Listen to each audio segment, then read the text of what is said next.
Hi, this is Bob from American Vintage Audio. Today I'm going to cover the steps needed to repair and replace the diaphragm in your Infinity EMIM driver. The EMIM is a planar dipole mid-range driver used in several Infinity loudspeaker designs during the 1980s. I introduced this repair part as a follow-on to my hugely successful emit repair diaphragm. To date, I've sold almost 1,400 emits, restoring hundreds of Infinity speakers to their original glory. The EMIM diaphragm comes in two different styles, what I'm calling Type A and Type B. Please be sure to specify the correct type that matches yours when ordering your parts. In the kit you receive, you will find the correct type diaphragm you ordered, plus a small bag of nuts and bolts, and another small bag of damping material.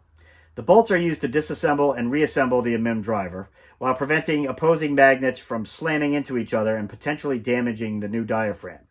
Please note, all diaphragms are inspected prior to shipping, and no returns will be accepted for physically damaged parts or improper assembly or not following these steps. The tools you will need are a medium Phillips head screwdriver, a medium flathead screwdriver, an X-Acto blade cutting tool, a 2mm or 1/32 of an inch Allen head wrench, a 1/4 inch nut driver, or you can use a small 1/4 inch open end wrench, and needle nose pliers or another tool that has a tapered end. So let's get started. So we're going to start the tutorial by working on the Type A EMIM. That's the one with these type of terminals, and the diaphragm is a little different in that it has these flexible leads attached instead of the hardwired terminals. So what we're going to do is we're going to put the new diaphragm aside for the moment, and we're going to take the 4 screws and the nuts that came in your kit, and we're going to put them in each of the 4 corners, actually the mounting holes of the EMIM.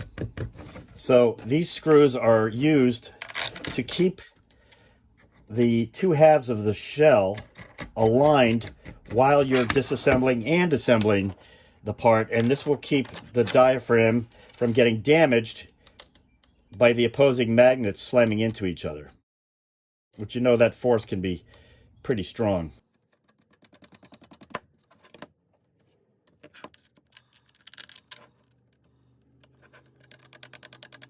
So once we have those on, we're going to take it and we're going to put it down. We're going to take our 2mm Allen wrench and place that and start to loosen up the screws. Now, usually I find you can just kind of push them through and they'll come apart. And you're going to take those screws and put them aside for use later on. So we're going to go around, we're going to remove all 6 of the Allen head screws. And on the back side, there is a Phillips head, so sometimes you may need to use your Phillips head to take this apart. So remove those 6 screws.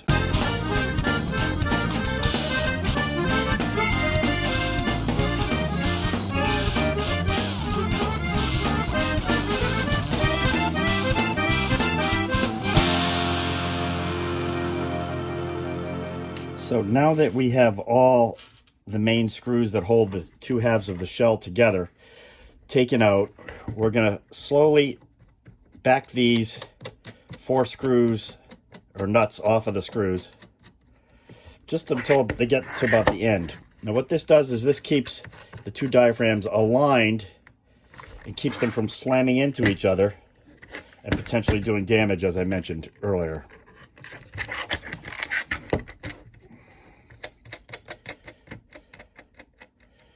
Gets a little tight towards the end. You might need to use the screwdriver.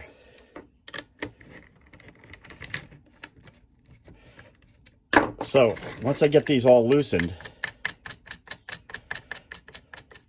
then I want to take it apart. So what I like to do is sort of put my fingers between the 2 diaphragms and then remove the last screws. I remove them from one end first.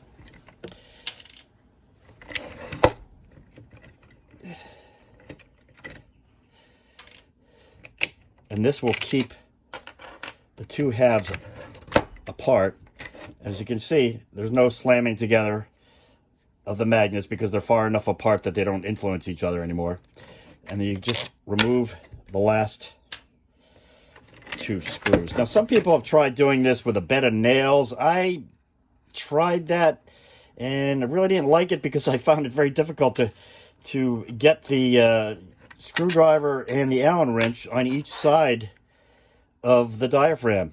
So now that you've taken this apart, sometimes you need to take your X-Acto blade, especially on the older ones, and you want to, sometimes there's like a little bit of adhesive, so you need to go down the edge with the X-Acto blade just to separate that from the, typically the front half of the diaphragm. So now that we have that apart, we now have to take this old diaphragm off, and that's where your nut driver comes in handy, because there's two little nuts inside here, and what you start to do is just take your nut driver or an open-end wrench. Small 1/4 inch open-end wrench will work if you have one. So go in, take these nuts off,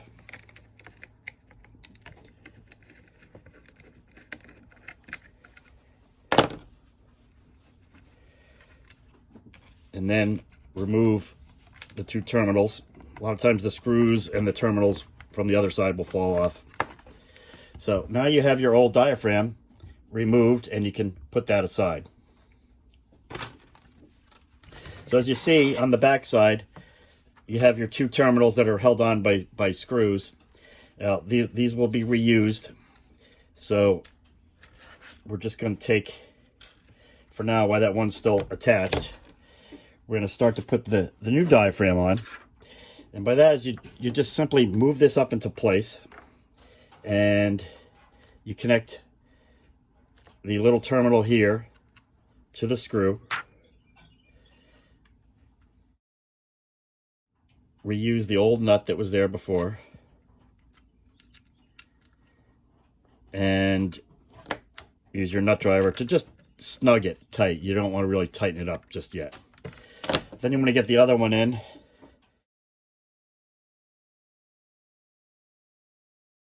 Reuse the terminal that came off of it.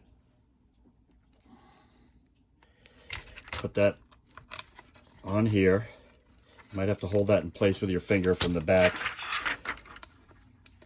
while you attach the second terminal. And you put that on, again, reusing the little nut, the original nut.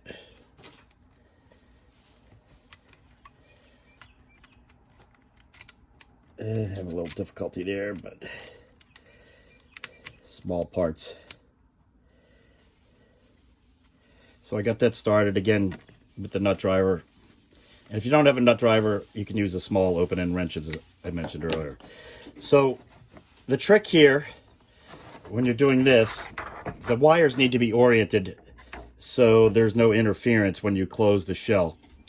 And what you want to end up is, you want to end up with these terminals at least going sideways like this. You don't want them up oriented around here like this, because if you do that and you go to close the shell, there'll be interference with this hitting. So you want to have these turned down, and you need to tighten these up and make sure that the terminals are aligned correctly on the other side, because they want to be aligned like they were originally, like this.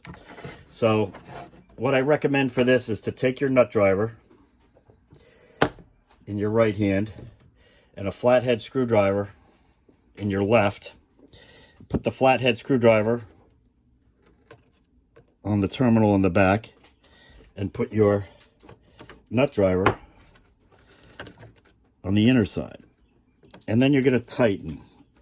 And again, you want to make sure you tighten this and the terminal is oriented so it doesn't interfere. So I like to get a little snug and then go back to the other side, check the orientation, put the flathead screwdriver on, and tighten it down.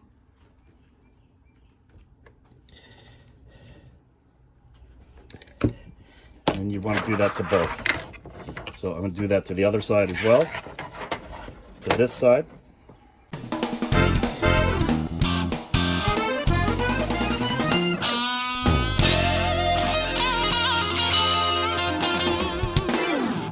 again, you want to have them oriented. That should work. I don't think we'll get any interference there, but if you do go to close this clamshell and you end up with a gap between these, then you might want to go back and readjust that. And then again, on the outside, they're supposed to be oriented somewhat straight. You could change that and go back and readjust, but this would work in this configuration. So now that we have the connectors done, we're going to close up the shell. And first we're going to take the 2 pieces of damping material that came in your kit, and you're just going to place them in these little crevices here on the back side. And you can tell the back side because it has the black felt. And you should have the back side anyways if it's in this configuration. So you're going to take the shell now and you're going to fold it over. And when you do, you want to make sure these wires here get oriented so that when you close this, they fold down into this little cavity here. And you'll know that you've done this right. After you close this, you squeeze it together and it should look like that. You should be able to see the damping material on either side. And then look at the other end and just squeeze it together with your fingers. If you close this and there's no gap there, you know you're good with the orientation of the connectors.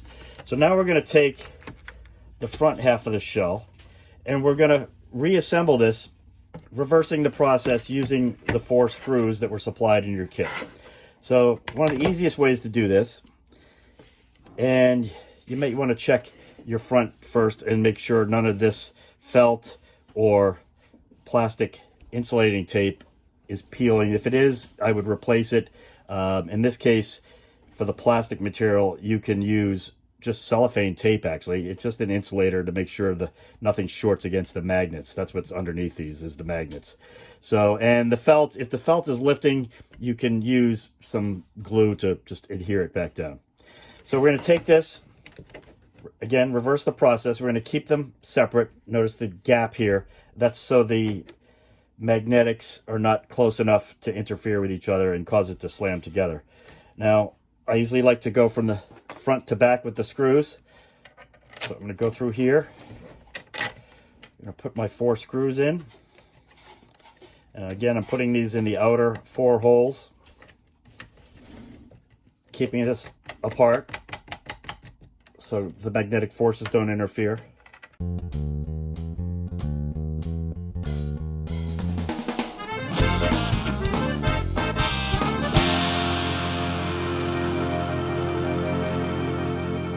And then just one last time, go around, snug these up. Sometimes you just want to tighten that up just a little bit, just hand tight, because you need to have some flexibility when putting in the original 6 screws that hold the 2 halves together. So this is where we are now. Now we're going to take our original screws and reassemble. And I start from the back. And I take the Phillips head. You want the Phillips on the back, and you want your Allen heads on the front. And that's for cosmetic reasons. So we take a Phillips screwdriver, push this through. Sometimes they go right in, sometimes they're a little snug. If they're a little snug, I use, first I'll use my needle nose, and I don't use them as pliers. I use them because they're tapered. There's a narrow end and a wider end, and I use that and I push it into the hole and just sort of wrangle it around a little bit to line up the 3 pieces to get our screw back in through all 3 pieces. So again, we'll go around and do all 4. And we don't tighten these down just yet. We just get them, kind of get them started, and just put them in loosely because there is 6 of them around the edge. It's easier when you're assembling anything mechanical to just put in the screws very lightly and not tighten them down until you're all done.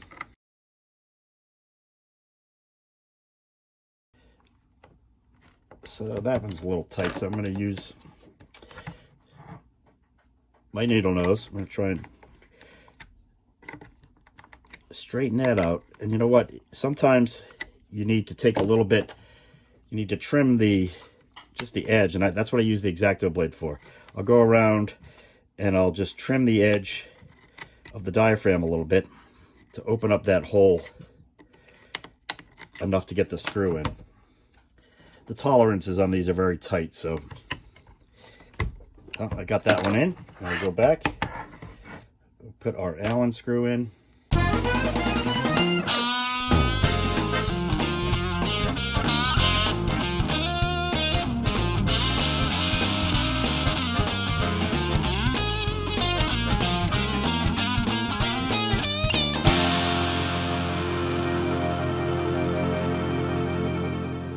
So now you're going to take your Phillips and you're going to go around your Phillips and your Allen head, and you're going to go around and tighten up everything for one last time.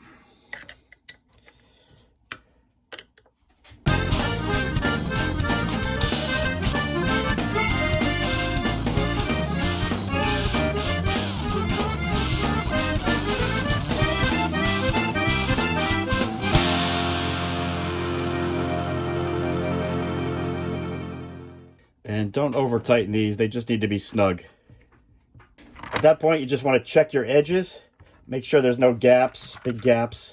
If you did have some gaps, they would probably be down the end where the terminals are, and you might have had some interference, but looks like we're okay here.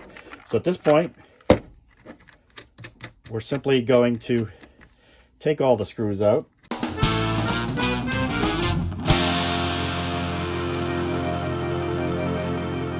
Give it one final inspection, and I like to check it with an ohm meter just to make sure that we haven't damaged the voice coil. You should be seeing somewhere around 3 ohms. It can vary,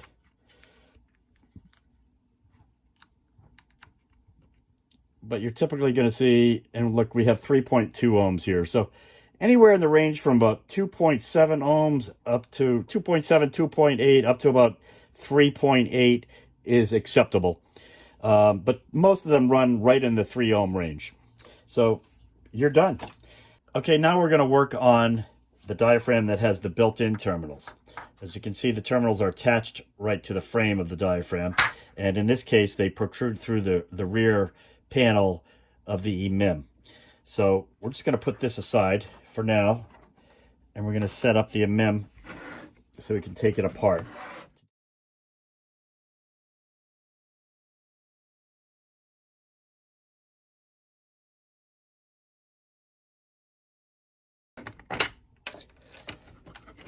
And it comes apart easily. So put the front piece aside, take your old discarded diaphragm, put that aside. And this one is much easier than the other version because the terminals are built in. So all we have to do is align the terminals with the 2 slots in the back, and we can reassemble. But first we're going to take our damping material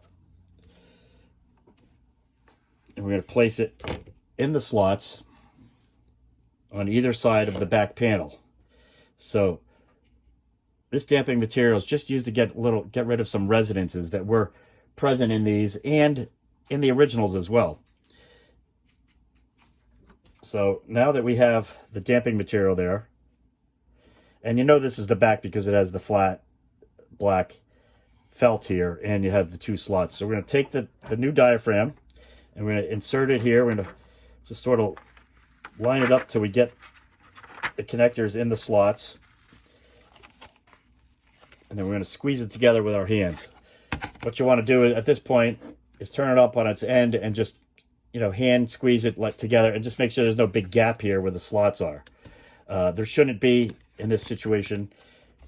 And then we're going to take the front panel and we're going to reassemble, reversing the process with the screws. Again, keeping them apart.